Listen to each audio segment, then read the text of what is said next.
AGL। आज हम कवर करेंगे चैप्टर नंबर 9, चैप्टर नंबर 8 की एक थ्योरम जिसको हम लोग प्यार से बोलते हैं मिड पॉइंट थ्योरम, जो है 9th स्टैंडर्ड की। तो एक्चुअल में इस थ्योरम में है क्या, देखो थ्योरम की जो स्टेटमेंट है वो क्या कहती है, the line segment joining the midpoints of two sides of a triangle is parallel to the third side। इसका क्या मतलब है, स्प्लिट करते हैं, the line segment joining the mid points. तो मैंने क्या किया, मैंने लिया एक triangle,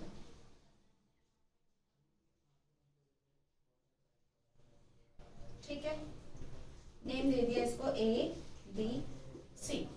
the line segment joining the mid points, मैंने कोई भी दो साइड ले ली, एक ये और एक ये, और इसको नेम दे दिया E और F, क्योंकि इन्होंने क्या बोल रहे हैं, the line segment joining the mid points of two triangles. Triangle लिया ABC, इसकी दो साइड है AB एंड AC, और उसके मिड पॉइंट्स E AB का मिड पॉइंट है, F AC का मिड पॉइंट है, उनको जॉइन किया तो एक लाइन सेगमेंट मिल गया। Is parallel to the third side. What does this statement says कि जो EF है this should be parallel to BC, ये हमें प्रूव करना है। तो गिवन क्या है, गिवन है हमारे पास एक ट्राइंगल ABC जिसके अंदर E और F क्या है, mid points of AB and AC respectively. Proof क्या करना है, that EF is parallel to BC। देखो कैसे प्रूव कर सकते हैं, पैरेलल, पैरेलल से ऐसी कौन सी फिगर है जो बनी है, पैरेललोग्राम, ठीक है। तो अगर कुछ भी मैथ्स का कोई भी रूल कहीं से भी लगा के अगर मैं कहीं से भी ये प्रूफ कर दूं कि EF और BC पैरेलल साइड्स हैं पैरेललोग्राम की, तो हो जाएगा। ऑब्वियसली पैरेललोग्राम अगर मैंने प्रूफ कर दिया तो EF और BC पैरेललोग्राम की साइड्स होके एक दूसरे के पैरेलल हो जाएंगे। वो करने का तरीका क्या है, देखो आपको कुछ नहीं करना, AB के पैरेलल एक यहाँ पे क्या है, कंस्ट्रक्शन, कंस्ट्रक्शन, कंस्ट्रक्शन,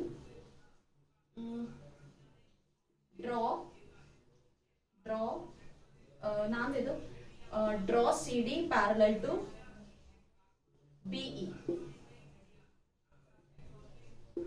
ठीक है, ये BE है ना, मैंने इसके पैरेलल CD ड्रॉ कर दिया। पैरेलल तो आपको पता ही होगा, ऐसी लाइंस जो कभी भी मीट नहीं करती, ठीक है। तो मेरे पास क्या है, CD पैरेलल है BE के, ठीक है। अब ध्यान से देखो, आपने 10th में सॉरी 9th में एक थ्योरम पढ़ी थी, ट्रांसवर्सल 6 चैप्टर के अंदर है ये, कि जब भी दो पैरेलल लाइंस होती हैं और उनको एक L ट्रांसवर्सल कट करती है या फिर इंटरसेक्ट करती है, तो क्या होता है, corresponding angles, alternate interior angles, alternate exterior angles, vertically opposite angles, इन सब की नॉलेज आपको ऑलरेडी है, you guys are very well aware of that। तो क्या है कि अगर मेरे पास ये दो पैरेलल लाइंस हैं तो ऑब्वियसली जो ये वाला एंगल है ना वो इसके इक्वल होता है, क्यों, ऑल्टरनेट इंटीरियर एंगल्स। सेम इस चीज को आपको अप्लाई करना है यहाँ पे देखो ये दोनों लाइन पैरेलल्स हैं, ठीक है, यहाँ पे ED क्या है, एक ट्रांसवर्सल है, ठीक है। तो क्या ये वाला एंगल इसके इक्वल नहीं होगा, होगा ना, ऑल्टरनेट इंटीरियर एंगल, ठीक है। इसी स्टेटमेंट को अब अच्छे से हम लिखते हैं, we have draw CD parallel to BE। now consider triangle AEF and triangle AEF and triangle CDF। आपको क्या मिला, angle AEF is equals to angle AEF is equals to CDF। Reason क्या लिखोगे, ऑल्टरनेट इंटीरियर एंगल्स, ठीक है। और क्या है, और ध्यान से देखो क्या ये वाला एंगल इसके इक्वल होगा, जब भी दो लाइन, ये भी पढ़ी है आपने थ्योरम, जब भी दो लाइन इंटरसेक्ट करती है तो अपोजिट एंगल्स हमेशा इक्वल होते हैं। तो ध्यान से देखो, एक ये लाइन इंटरसेक्ट कर रही है, एक ये लाइन इंटरसेक्ट कर रही है, तो अपोजिट एंगल्स इक्वल होंगे। तो angle AFE is equals to angle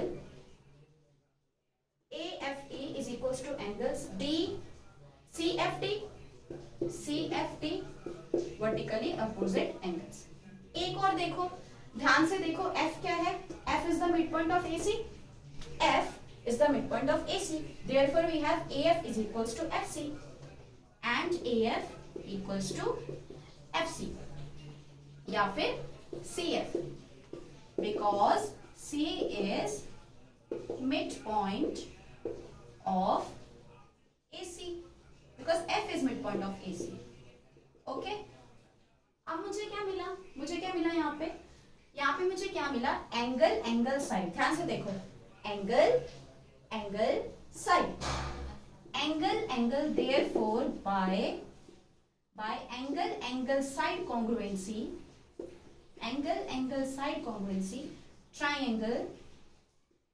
triangle AEF is congruent to triangle CDF. ठीक है, CDF. तो ध्यान से देखो, क्या AE CD के इक्वल मिलेगी. Therefore AE is equals to CD by CPCT, corresponding parts of congruent triangles. तो यहां से मुझे क्या मिला? AE CD के इक्वल मिल गई. अब देखना, AE CD के इक्वल मिल गई. E मिड पॉइंट है AB का, तो AE BE के इक्वल भी होगी. Now E is midpoint of AB, which is given. Therefore AE is equals to BE. Okay, and A is equals to CD. Therefore इसको ले लो equation 1 और इसको ले लो इक्वेशन 2. फ्रॉम इक्वेशन 1 and 2 क्या मुझे मिला?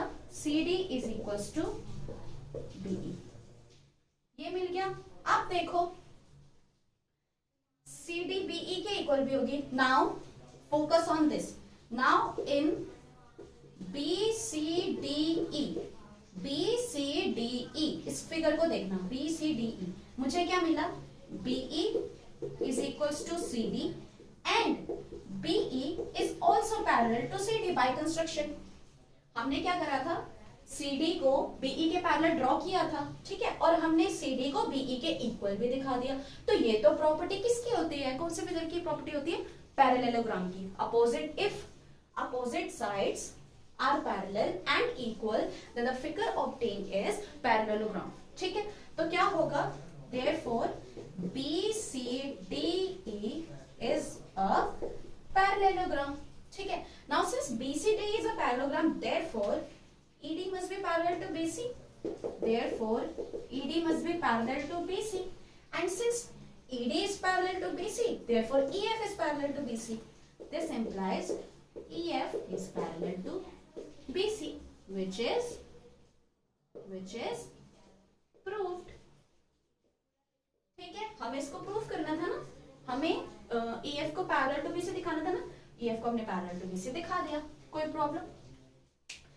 देखो, बिल्कुल आसान थ्योरम है, कुछ भी नहीं है. कितने बच्चों को समझ ही नहीं आती क्योंकि उन्हें पता नहीं लगता करना कैसे है. ठीक है, इसमें कोई भी प्रॉब्लम वगैरह नहीं होनी चाहिए मेरे हिसाब से तो आप लोगों को. ठीक है, तो ये थ्योरम है. अगर आपको और इससे रिलेटेड कुछ क्वेश्चंस जानने हो तो आप AGL के आपके पास जा सकते हैं. Thank you.